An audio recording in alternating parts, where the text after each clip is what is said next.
अस्सलाम वालेकुम गाइस। तो जैसा कि मैंने कहा था अगली वीडियो आर्य समाज पर होगी, तो मैं वीडियो लेकर के आ गया हूँ।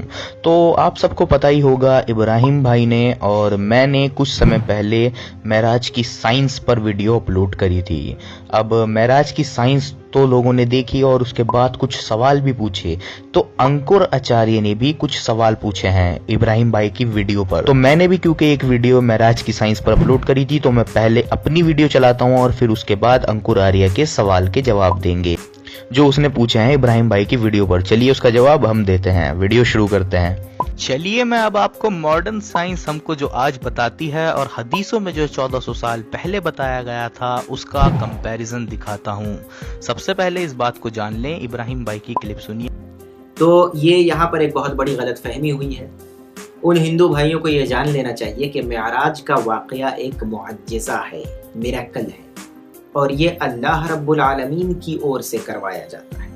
उसी अल्लाह की ओर से, या वही अल्लाह ऐसा करते हैं सुब्हानहू व तआला, जिसने इस ब्रह्मांड को रचा है, इसको बनाया है, इसका निर्माण किया है। तो ये जब मुअज्जिज़ा है, मिरेकल है, तो वो सवाल करना मूर्खता है। लेकिन असल बात जिस पर तवज्जो देने की है, तो जो बातें मॉडर्न साइंस से मैच करती हैं उनको मैं आपको दिखा सकता हूं, उसमें कोई परेशानी नहीं है।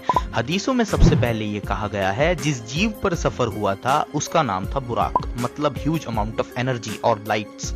और बुराक के स्टेप्स ऐसे थे, जहां तक नजर जाती थी वहां तक बुराक के स्टेप्स होते थे।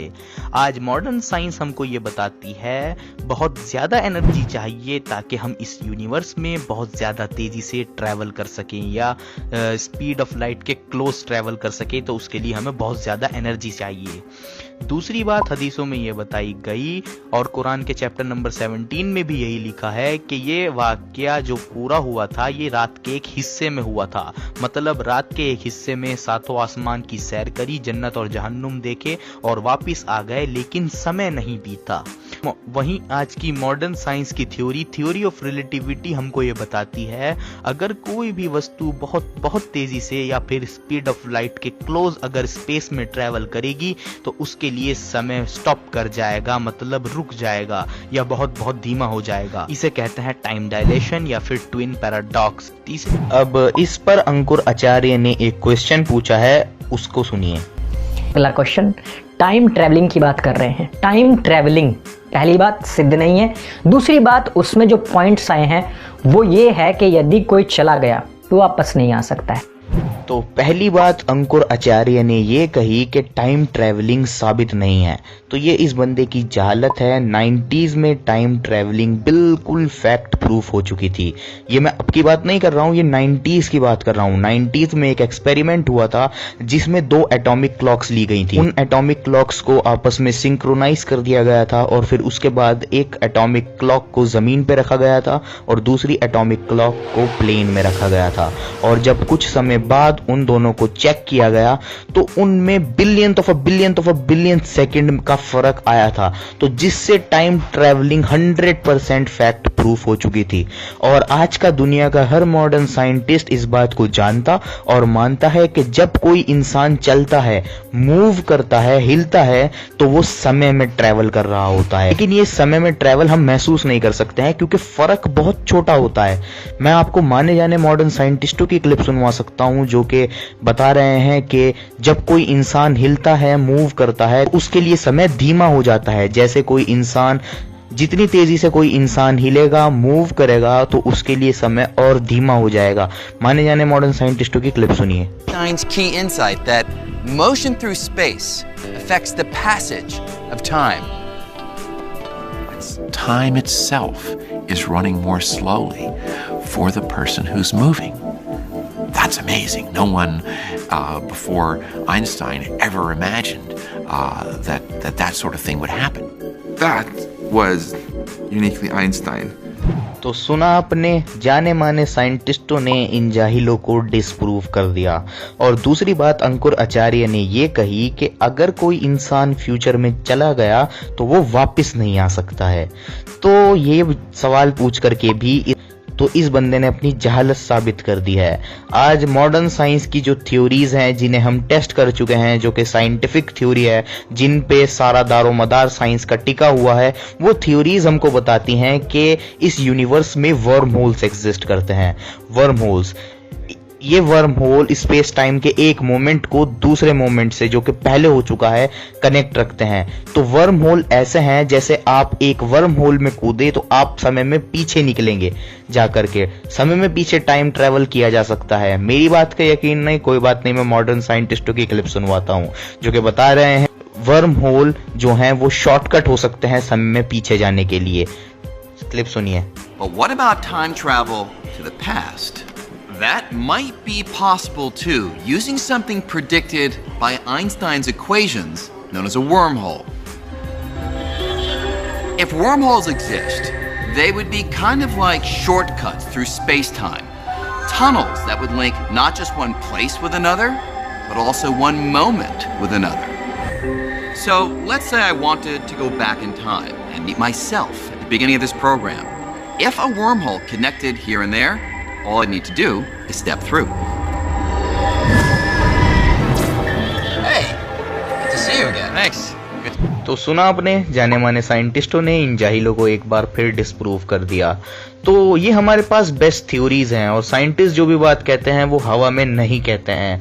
तो टाइम ट्रैवलिंग भी पास्ट में भी और फ्यूचर में भी ये सब हमको टेस्टेड थ्योरीज बताती हैं, जिन थ्योरीज को हम टेस्ट कर चुके हैं, तो इनको नकारा नहीं जा सकता है। तीसरी बात हदीसों में ये बताई गई कि नबी अकरम सल्लल्लाहु अलैहि वसल्लम ने लोगों को देखा कि लोग जहन्नुम में जल रहे हैं, सजा पा रहे हैं। अब भला लोग सजा कैसे पा रहे थे? अभी तो कयामत आई नहीं है, हिसाब व किताब हुआ नहीं है, तो लोगों ने सजा कैसे पाई? लोगों को सजा कैसे मिल सकती है? आज मॉडर्न साइंस की थ्योरी ऑफ स्पेशल रिलेटिविटी हमको बताती है कि अगर कोई भी वस्तु स्पेस में स्पीड ऑफ लाइट के क्लोज या आसपास सफर करेगी तो उसके लिए समय रुक जाएगा, स्टॉप कर जाएगा और वो वस्तु फ्यूचर में प्रवेश कर जाएगी, क्योंकि वो वस्तु एक डिफरेंट फ्रेम ऑफ रेफरेंस में ट्रेवल कर रही है, अर्थात वो टाइम में ट्रेवल कर रही है, जिसके लिए टर्म यूज होता है टाइम ट्रेवल। जन्नत और जहन्नम के ऊपर महाराज आइंस्टाइन क्या कहते हैं ये आपने नहीं बताया। जन्नत और जहन्नम है भी अथवा नहीं, इसके बारे में भी आपने नहीं बताया। जन्नत और जहन्नम जैसी काल्पनिक चीज़ों के बारे में जो कि कहीं से लेके कहीं तक नहीं है, उसके बारे में मोहम्मद साहब आके बड़े इत्मीनान से बताते हैं। जन्नत और जहन्नुम के ऊपर महाराज आइंस्टाइन तो पता नहीं, लेकिन बहुत सारे साइंटिस्ट हैं जो मानते हैं, जैसे कि विलियम फिलिप्स, ये एक नोबेल प्राइज विनर फिजिसिस्ट हैं, जन्नत को मानते हैं, जहन्नुम को मानते हैं। और आइंस्टाइन भी एक यहूदी खानदान से ताल्लुक रखते थे, गॉड को मानते थे। जन्नत जहन्नुम पर उनका व्यू साफ नहीं है। और यहाँ पर हजारों साइंटिस्ट मौजूद हैं जो कि जन्नत और जहन्नुम को मानते हैं, जो कि ज्यू या क्रिश्चियन फैमिली से ताल्लुक रखते हैं, सब जन्नत और जहन्नुम को मानते हैं। और आप बताइए जनाब, यहाँ तो साइंटिस्ट मौजूद हैं जो कि जन्नत और जहन्नुम को मानते हैं, पुनर्जन्म को कौन मानता है? कौन सा साइंटिस्ट है जो कि पुनर्जन्म को कहता है कि पुनर्जन्म होता है? और बल्कि जितने भी साइंटिस्ट हैं वो सब आपकी आइडियोलॉजी के खिलाफ बात करते हैं, सब कुछ आपके आइडियोलॉजी के खिलाफ है। मल्टीवर्स ले लो, मॉडर्न साइंस की थ्योरीज ले लो, जैसे ब्लैक होल अभी डिस्कवर हुआ है, उसके बाद बहुत सारी चीजें हैं जो कि आपके आइडियोलॉजी के पूरी तरह खिलाफ जाती हैं। यूनिवर्स का एक्सपेंशन हो गया या बिग बैंग हो गया, सब आपके आइडियोलॉजी के खिलाफ जा रही हैं सारी बातें। मॉडर्न साइंटिस्ट आर्य समाज को पूरी तरीके से गलत साबित कर रही है। इस वाक्य को आज से 100 साल पहले तक लोग एक कहानी समझते थे, आज वो वाक्य मॉडर्न साइंस की बातों से कितनी अनुकूलता रखता है, इतना ज़्यादा इत्तेफाक नहीं हो सकता है। चौथी बात हदीसों में ये मिलती है कि एक आसमान से दूसरे आसमान में जाने के लिए परमिशन ली गई थी, मतलब परमिशन ली गई थी एक आसमान से दूसरे आसमान में जाने के लिए। वहीं आज मॉडर्न साइंस हमको बताती है इस यूनिवर्स में ब्लैक होल्स मौजूद हैं जिनके अंदर से हम दूसरे यूनिवर्स में जा सकते हैं, मतलब ये ब्लैक होल्स दूसरे यूनिवर्स में जाने का जरिया है। और माने जाने साइंटिस्ट स्टीफन हॉकिंग्स ने 2015 के एक लेक्चर में कहा था ब्लैक होल दूसरे यूनिवर्स में जाने का रास्ता हो सकते हैं। मतलब 1400 साल पहले के वाकया मॉडर्न साइंस से कितनी अनुकूलता रखता है आप लोग देख रहे हैं।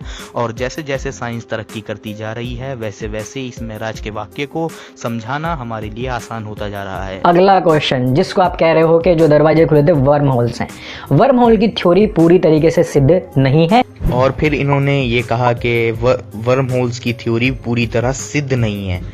साइंस ऐसे काम नहीं करती है जिस तरीके से ये सोच रहे हैं। जो साइंस की थ्योरीज हैं जिनको साइंटिस्टों ने टेस्ट कर लिया है, उनके बेस पे आगे बढ़ा जाता है। और वही थ्योरीज हमको ये वर्म होल्स भी प्रिडिक्ट कर रही हैं, वही थ्योरीज हमको टाइम ट्रैवल भी डिक्ट कर रही हैं, जिन थ्योरीज को हम टेस्ट कर चुके हैं। साइंस में कुछ भी 100% फैक्ट प्रूफ नहीं हो सकता है, ये साइंस की ब्यूटी होती है। आपको ये बात समझनी चाहिए आचार्य जी।